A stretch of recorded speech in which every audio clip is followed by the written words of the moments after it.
नमस्कार स्टूडेंट्स, मैं अमरनाथ झा आपके समक्ष गणित का कक्षा 10 का वर्कशीट संख्या 14 लेकर के उपस्थित हूँ। यह दिनांक 6 अगस्त 2021 का है।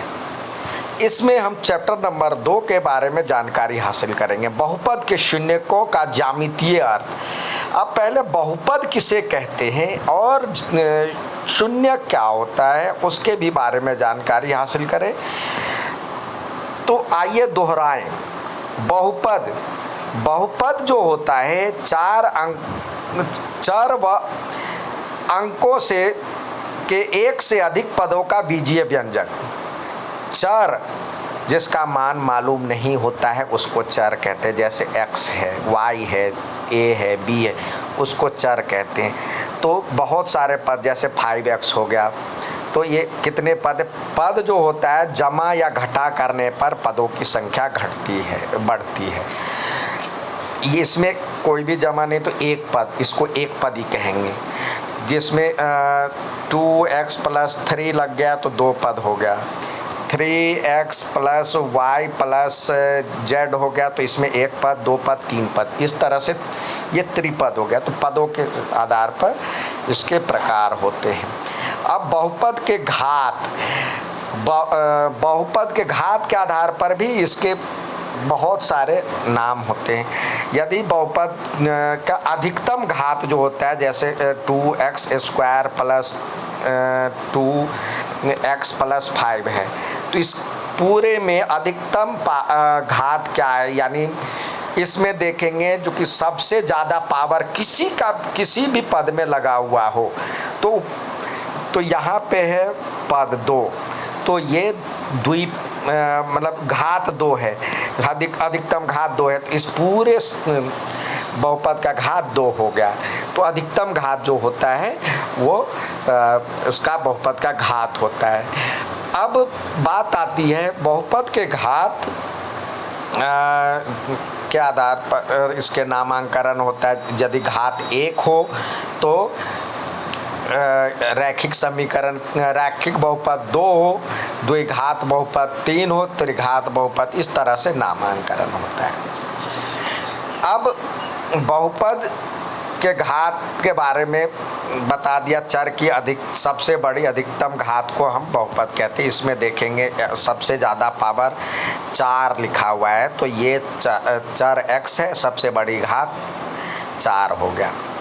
ठीक है, तो ये इसका बहुपद का पूरे का घात ये हो गया बहुपद का। जिस चर का मान बहुपद के शून्यक, चर के संख्या के जिस मान से बहुपद का मान 0 हो जाए, यानी उस चर के स्थान पर क्या रखा जाए कि इस पूरे बहुपद का मान 0 हो जाए।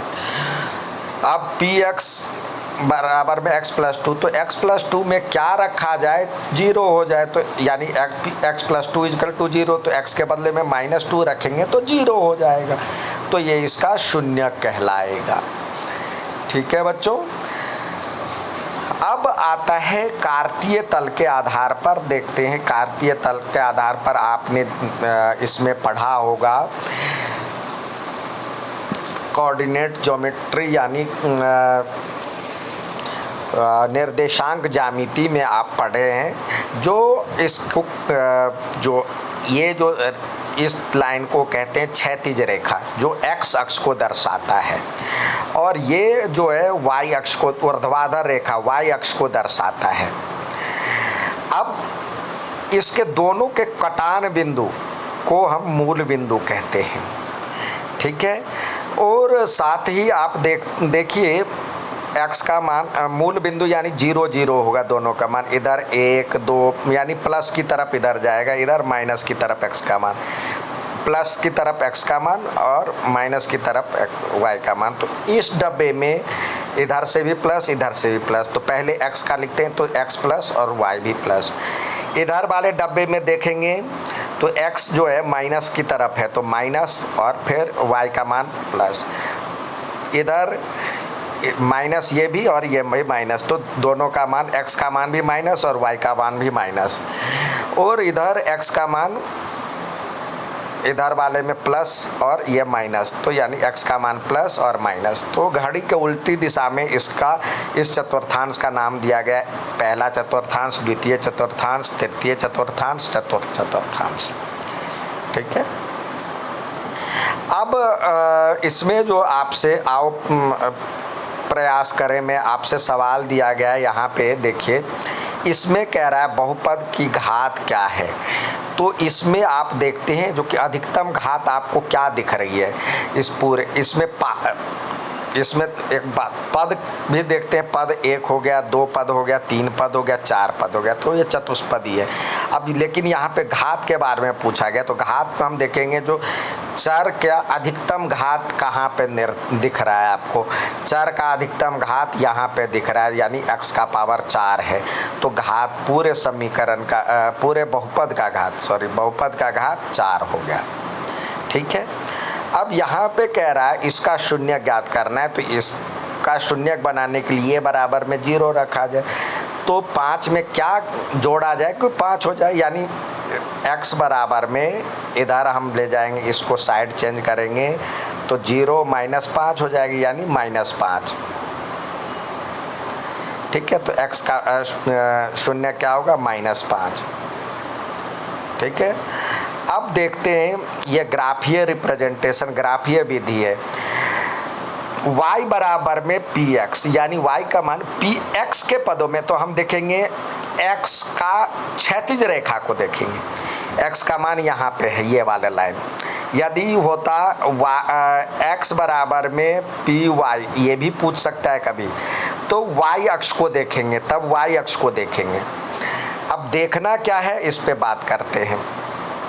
y बराबर में px है, तो शून्य ज्ञात करने के लिए देखें कहाँ कितनी जगह पे ये px बराबर में 0 या y बराबर में 0, ये तभी होगा जब y बराबर में 0 जब होता है, यानी ऊपर नीचे इस लाइन पे रहता है, तो y का मान 0 होता है।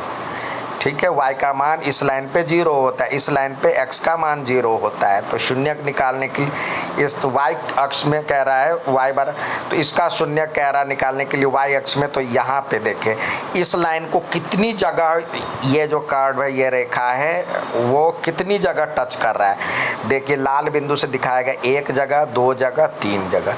तो इस बहुपद में 3 शून्य के बहुपद का आलेख x को 3 बिंदुओं पर छू रहा है। ठीक है। शून्य ज्ञात करने के लिए px बराबर 0, यानी y बराबर में 0 हो गया, तो y बराबर 0 यानी x अक्ष का मान।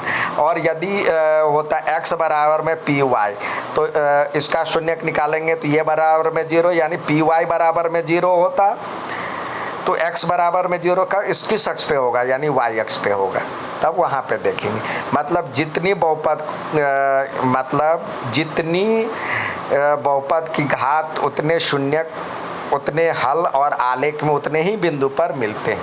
लेकिन कई बार ये स्पष्ट नहीं है। आप ध्यान रखें, जितने बहुपद के घात होते हैं उतने ही शून्यक होते हैं, और उतने ही आलेख में उतनी ही जगह x पर मिलते हैं। ये ठीक है। तो ये समझ गए।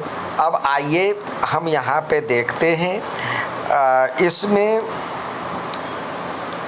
इसमें कह रहा आओ नीचे दिए गए आलेखों में y बराबर में px, यानी y बराबर 0 रखेंगे, x अक्ष का शून्य देखेंगे कितना है। तो इसमें देखिए कितने जगह छू रहा है x अक्ष को यहाँ पे छू रहा है, तो 1 शून्य, यहाँ पे 1 शून्य, यहाँ पे 1 जगह 2 जगह छू रहा है, तो 2 शून्य, यहाँ पे x अक्ष को 1 जगह पे ही छू रहा है, तो 1 शून्य। और यहाँ पे आप देखिए, यहाँ पे 1 2 जगह छू रहा है, तो 2 शून्य। ठीक है। तो ये था आज का वर्कशीट। अच्छा लगे तो लाइक और सब्सक्राइब जरूर कीजिएगा। धन्यवाद। और बना करके अपने अपने ग्रुप पे भी भेजिएगा। और इससे संबंधित चैप्टर नंबर 1 और 2 से संबंधित मेरे जिन्होंने मेरा चैनल सब्सक्राइब किया हुआ है, तो वहाँ पे प्लेलिस्ट बनी हुई है। प्लेलिस्ट में लिखा है जो कि आप कक्षा 10वीं के महत्वपूर्ण चैप्टर कक्षा 10वीं के महत्वपूर्ण पाठ के बारे में जानकारी दी गई है, तो वहाँ पे आप उससे फ़ायदा उठा सकते हैं। चैप्टर नंबर 2 के बुलेट पॉइंट दिए गए हैं, चैप्टर नंबर 1 के भी दिए गए हैं, तो आप उससे फ़ायदा उठा सकते हैं। धन्यवाद।